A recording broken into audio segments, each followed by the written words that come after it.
गजानन महाराज प्रगट दिन 2026 याबद्दल माहिती बघणार आहोत. त्याचबरोबर पारायण कसं करावं ते देखील सांगणार आहे. महाराष्ट्रच नव्हे तर विदेशातही असंख्य तर भक्तगणांचे श्रद्धास्थान असलेले शेगावचे संत श्री गजानन महाराज यांचा प्रगट दिन माघ वद्य सप्तमीला सर्वत्र अतिशय उत्साहाने साजरा होतो. या दिवशी केलेले श्री गुरूंचे नामस्मरण, आराधना, उपासना, मंत्रांचा जप विशेष पूजन लाभदायक आणि पुण्यफलदायी मानले गेले आहे. राज्यासह देशात आणि परदेशातही गजानन महाराजांचे मठ आहेत. या मठात नित्यनेमाने भाविक जातात आणि महाराजांचे दर्शन घेतात. गण गण गणात बोते हा केवळ साधा मंत्र नसून तो सिद्ध मंत्र आहे. या मंत्राचा अर्थ नीट समजावून घेतला आणि त्यानंतर त्याचा यथाशक्ती जप केला तर अधिक चांगल्या पद्धतीने सेवा करता येऊ शकते. माघ वद्य सप्तमी म्हणजेच 23 फेब्रुवारी 1878 रोजी बुलढाणा येथील शेगाव येथे गजानन महाराज दिगंबर अवस्थेत लोकांच्या दृष्टीस पडले. श्री गजानन महाराजांचा जन्म कुठे व कधी झाला हे अज्ञात आहे.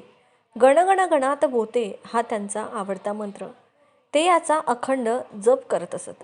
गजानन महाराजांचे लाखो भक्त यथाशक्ती हा मंत्र जपत असतात.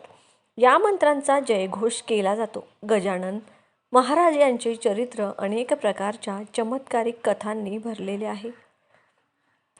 सामान्य दिसणारी व्यक्ती एक योगी पुरुष आहे याची जाणीव लोकांना झाली तेव्हा लोकांनी गजानन महाराजांचा ध्यास घेतला. आपली दुःखे अडचणी सांगून त्यातून मार्ग दाखवा अशी या सिद्ध पुरुषाला विनवणी केली. तेव्हा गजानन महाराजांनी समस्त भक्तांना एकच मंत्र दिला, तो म्हणजे गण गण गणात बोते. आता याचा अर्थ काय आहे तो आधी आपण समजून घेऊया आणि मगच अखंड जप करूया. गण गण गणात बोते. गजानन महाराज कोणत्याही घटनेविषयी सांगताना अचूकपणे ओव्यावरूनचा सांगून त्याचे ऋण सांगून त्यांचे स्पष्टीकरण करीत असत. महाराज अंतर्ज्ञानी होते. त्यांचे बोलणे भरभर परंतु त्रोटक असे बोलत असताना समोरील व्यक्तीकडे न पाहता भिंतीकडे पाहत किंवा स्वतःमध्ये मग्न राहून ते बोलत असत. अनेक लोकांना दुःख, संकटे, रोग यापासून मुक्त करून सन्मार्गाला लावणे गण गण गणात बोते हा केवळ मंत्र नाही तर भगवंताच्या अस्तित्वाची पदोपदी होणारी जाणीव आहे असे सांगितले जाते. आत्मा आणि परमात्म्याची भेट आणि भगवंताच्या अस्तित्वाची पदोपदी जाणीव. गण गण गणात बोते या मंत्राचा अर्थ लक्षात घेतला तर ते समजू शकेल. पहिला गण म्हणजे जीव, दुसरा गण म्हणजे शिव, गणात म्हणजे हृदयात, बोते म्हणजे बघा. प्रत्येकाने हृदयास्थ परमेश्वर बघायला शिका. तो केवळ तुमच्यातच नाही तर प्रत्येक जीवात्म्याच्या ठायी आहे. त्याचा आदर करा. ज्याला परमेश्वराचे रूप पाहता आले तो कधीच कोणाशी वाईट वागणार नाही आणि स्वतःही वाईट कृत्य करण्यास धजावणार देखील नाही. गजानन महाराजांच्या मंत्रानुसार गणगण गणात बोते अर्थात आत्मा आणि परमात्म्या यांची भेट होणे ही जाणीव हृदयात नित्य होत राहावी आणि भगवंत भेटीची आस लागावी. म्हणून आपणही गजानन महाराजांच्या प्रकट दिनाचे औचित्य साधून यथाशक्ती या सिद्ध मंत्राचा जप केल्यास पुण्य मिळू शकते असे म्हटले जाते. गजानन महाराज प्रगट दिन 2026 जो माघ वद्य सप्तमी म्हणजेच 8 फेब्रुवारी 2026 रोजी साजरा केला जाणार आहे. येत्या रविवारी हा प्रगट दिन आहे. हा शेगावच्या संत गजानन महाराजांचा प्रगट दिनाचा सुवर्ण दिवस आहे. या दिवशी श्री गजानन विजय ग्रंथाचे पारायण, भजन, महाप्रसाद आणि पालखी सोहळा आयोजित केला जातो. यामुळे आत्मिक शांती व आध्यात्मिक जागृती मिळते. गजानन महाराज प्रगट दिन 2026 बद्दल संपूर्ण माहिती आपण बघणार आहोत. त्याचबरोबर पारायण कसं करावं, पारायणाचे प्रकार किती हे देखील मी तुम्हाला सांगणार आहे. ज्या प्रकारे रविवारी म्हणजेच 8 फेब्रुवारीला प्रगट दिन आहे तर बघा आपल्याला या दिवशी काय काय सेवा करायची आहेत, पूजा करायची आहे ती संपूर्ण माहिती आपण बघणार आहोत.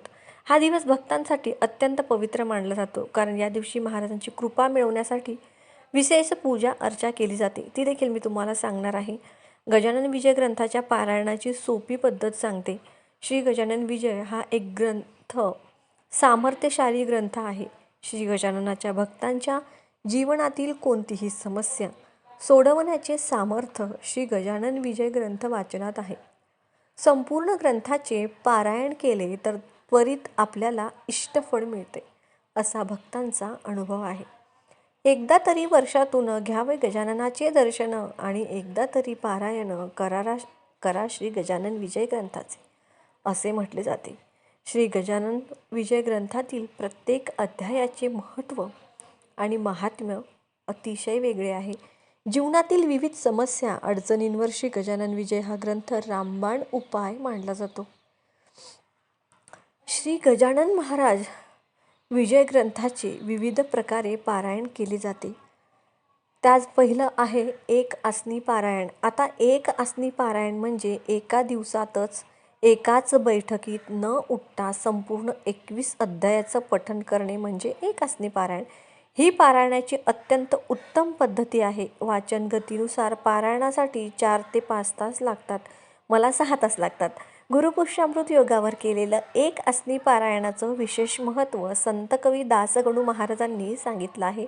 एक दिवसीय पारायण म्हणजे काय तर एका दिवसात पहाटेपासून रात्री उशिरापर्यंत आपल्या सवडीनुसार 21 अध्यायाचे पारायण करता येऊ शकते. आजच्या धकाधकीच्या काळात एक आसनी पारायण करणे शक्य होत नाही, म्हणजे कंटिन्यू 6 तास बसणं शक्य होत नाही. म्हणून 1-2 ब्रेक घेऊन बरीच भक्तमंडळी पारायण करतात. ते एक दिवसीय म्हणजे दिवसभरात 21 अध्याय पठण करायचे असतात. जागतिक पारायण दिनाला वरील 2 पैकी एका पद्धतीचा वापर करणं अपेक्षित असतं. वेळेचं बंधन व व्यस्त जीवन प्रणाली ह्या गोष्टी लक्षात घेऊन आणखी काही पारायण पद्धतींचा वापर आपण करतो. एक आसनी पारायण एका दिवसात म्हणजे एका बैठकीत न उठता संपूर्ण 21 अध्याय, जसं की मी तुम्हाला मगाशी सांगितलं. ही पद्धत उत्तम आहे. पण कसं होतं की आपल्याला बऱ्याच लोकांना पाठीचा वगैरे त्रास असतो, तर कंटिन्यू एवढं 4-5 तास किंवा 6 तास बसणं शक्य होत नाही. त्यामुळे हे एक आसनी पारायण थोडं कठीण जातं. एक आसनी म्हणजे एका जागेवर बसूनच. एक दिवसीय म्हणजे काय तर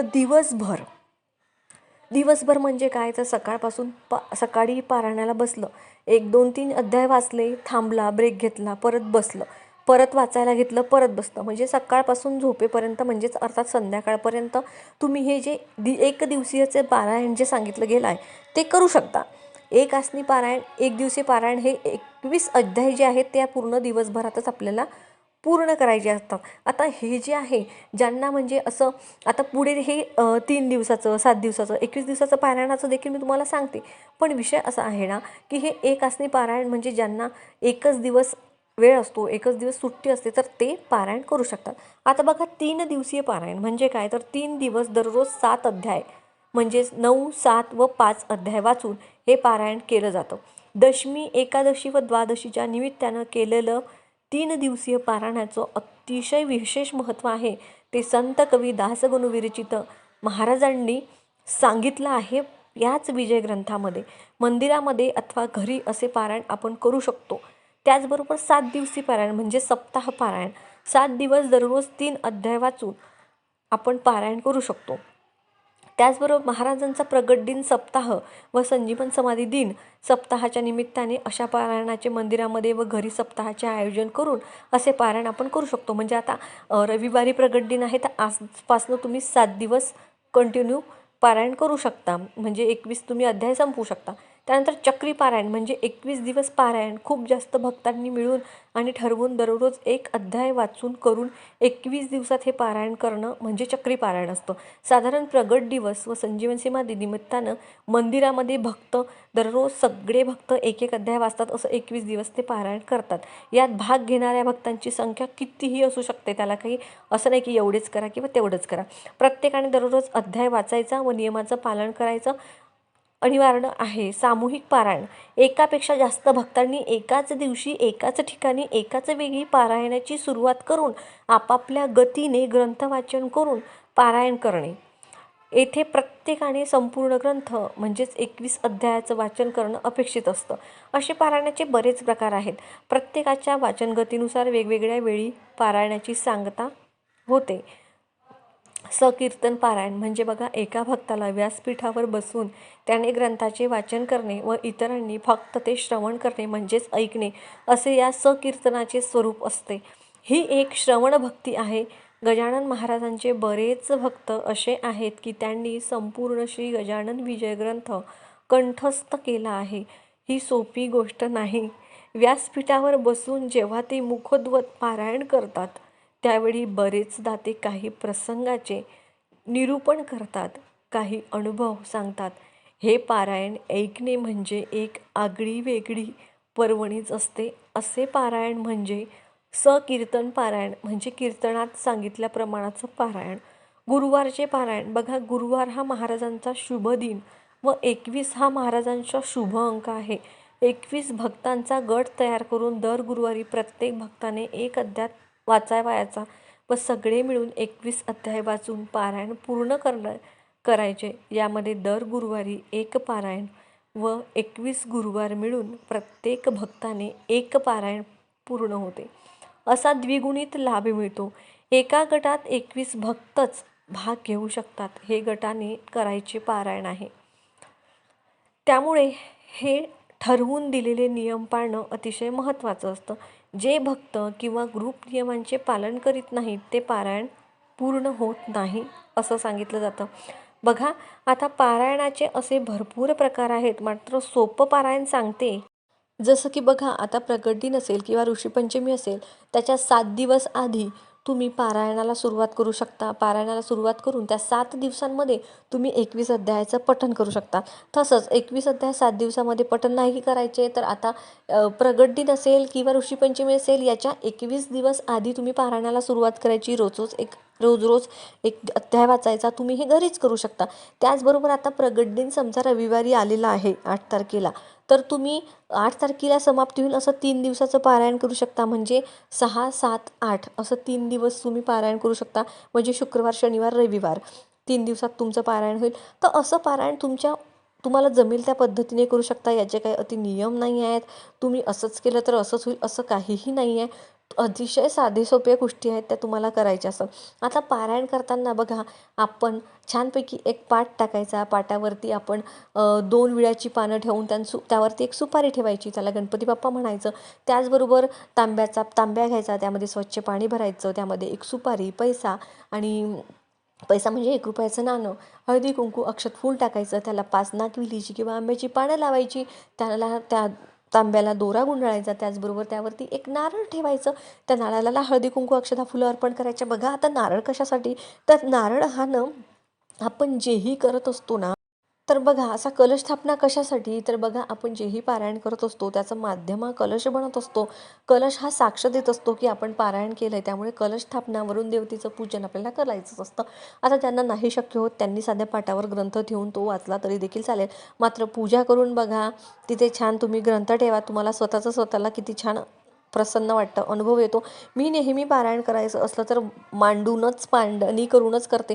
तुम्हाला स्क्रीनवर जेही फोटो दिसत आहेत ते माझ्या स्वतःच्या पारायणाचे आहेत. मला महाराजांचा खूप जास्त अनुभव आलेला आहे. महाराजांचं पारायण खरंच करून बघा. तुमच्या जीवनातले तुम्हाला मागायची गरज पडत नाही. महाराजांकडे मागायची गरज पडत नाही, ते आपल्या मनातलं समजतात. आता बोलता बोलताच डोळ्यातनं अश्रू येतात बघा. खरंच खूप खूप अनुभव येतो. तर अशी साधीसोपी तिथे महाराजांची तुमच्याकडे फोटो असेल, मूर्ती असेल तर ती स्वच्छ पुसून धुवून ठेवायची. 3 दिवस आता पारायण केल्यानंतर बघा, तिसऱ्या दिवशी काही नाही, पिठलं, भाकरी, हिरव्या मिरचीचा ठेचा तुम्ही नैवेद्य बनवू शकता. त्याचबरोबर ही महाराजांची आवडती आहे म्हणून पिठलं, भाकरी आणि हिरव्या मिरचीचा ठेचा ठेवायचा. आणि तुम्ही गोडामध्ये काहीही आणू शकता. जिलेबी, शिरा किंवा काहीही तुम्हाला वाटेल ते गोड तुम्ही बनवू शकता. तर असं पारायण तुम्ही घरच्या घरी करा. स्क्रीनवर तुम्हाला दिसत आहे त्या पद्धतीने तुम्ही मांडणी करू शकता. तुम्हाला खूप सुंदर अनुभव येईल. महाराजांचे खूप लोकांना अनुभव आलेले आहेत. त्यातलीच मी एक आहे की मला सुद्धा महाराजांचे खूप अनुभव आलेले आहेत. तुम्हाला सांगते, मी सांगण्यापेक्षा तुम्ही स्वतः अनुभव घ्या आणि एकदा तरी का होईना शेगावला गजानन महाराजांच्या मंदिरात जाऊन तुम्ही तिथे भेट द्या. तुम्हाला खूप प्रसन्न वाटेल. व्हिडिओ आवडला, महत्त्वपूर्ण वाटला तर व्हिडिओला लाईक नक्की